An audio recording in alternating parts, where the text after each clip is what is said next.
عايش في الديوان كذا بالسنة يجي لي خدمات. خالد قول شو وين؟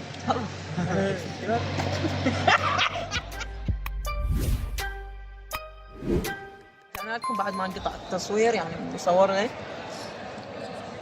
نرجع للسؤال، إذا رجع بك الزمن من الممثل تريد تحب تصور وياه بما أنه اختصاصك تمثيل؟ أحب من باقي حلو صوتك. اللي هو الممثل الكبير اياد راضي. مو عراقي يعني غير عراقي. غير عراقي، الممثل المصري عادل إمام؟ عادل إمام. شكرا علاء ونورت. شلونك تقي؟ عاد واحد لحظة. تقي، شنو كانت فكرتك عن المعهد قبل لا تجي، وشنو هسه يعني تغيرت لو صارت احسن لو بقت نفسيتك؟ والله صارت هسه احسن، وانا جيت محدثة جميلة على مود تصوير فوتوغرافي، يعني محبتي للتصوير من صغري، وجيت انا الحمد لله والشكر والتصوير لقيتك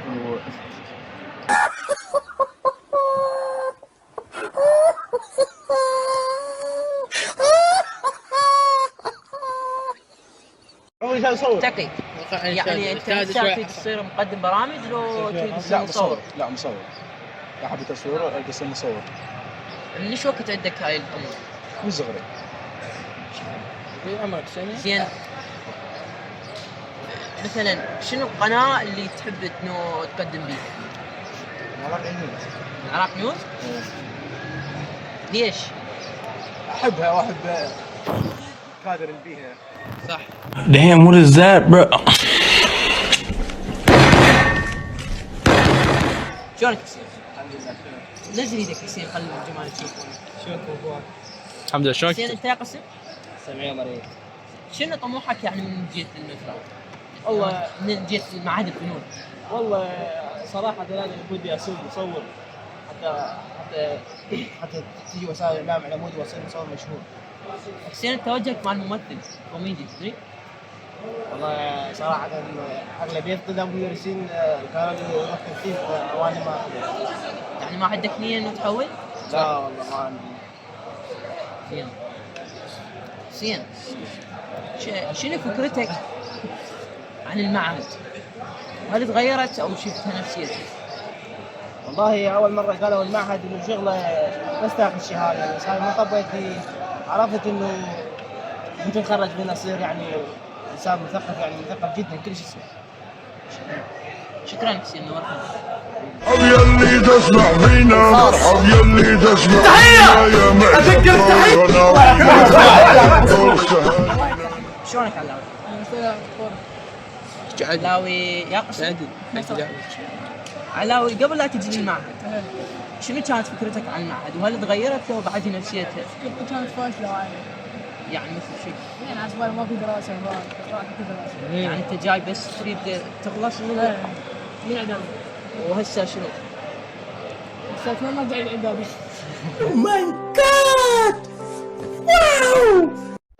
علاوي انت قسم مسرح هسه حبيت قسمك؟ شنو حببك بقسمك؟ المسرحيات صعبة كثير فحبيت المسرح. زين، تعرف انت الممثلين قدام وجدد؟ لا ولا يعني هسه حتى اذا اريد اسالك شو اسالك اذا انت ما تعرف. زين، عندك ممثل تحبه؟ حابة. زين، شنو طموحك بالمعهد؟ ما أكتب لمن عايش؟ لأجل أمي وأبوي.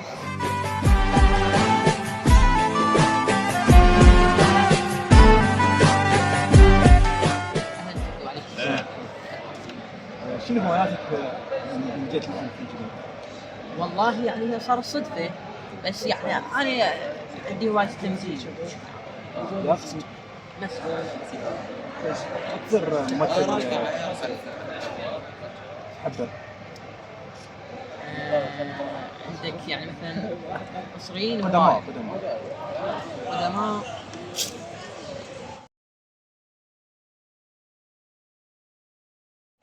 والله يعني وايد ما اقدر اعرف. اعطيني واحد.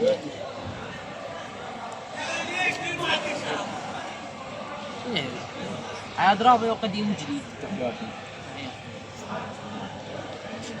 بتجدد جدد واحد. هواية عندنا اشتغل عندنا احمد اياد رابي، عندنا قبلها غسان اسماعيل. شنو فكرتك من جهه المحبين الجميله وعشان قسم المسرح؟ والله يعني انا من بديت هي بديت صدفه يعني ما كان عندي نيه اصلا. هل حفزوك على المحل الجميله لو انت وحده في الجيش؟ والله قلت لك يعني هو نفس الجواب انت قاعد تكرر علي بس بغير صيغه، هي صدفه صارت وجيت وحبيتها. يلا شباب معكم نهايه الحلقه، ان شاء الله تكون عجبتكم ونختم وياكم سؤال يعني للكادر. شنو تقدمون نصيحه يعني اللي راح يقدم جديد للمعهد؟ اول شيء يكون لازم عندك موهبه. لنا شوي للمايك. اول شيء لازم يكون عندك موهبه قبل لا تدخل المعهد.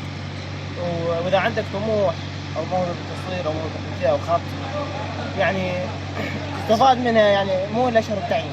اختصر شوي. مو الا شرط تعيين، يعني مو الا تتعين يلا تريد شغله، مثلا تطلع خطاب.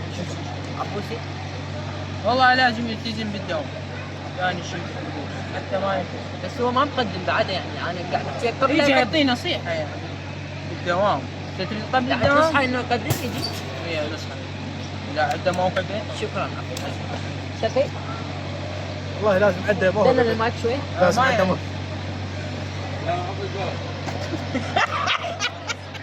شكرا. من الحلقه عجبتكم دمتم سالمين.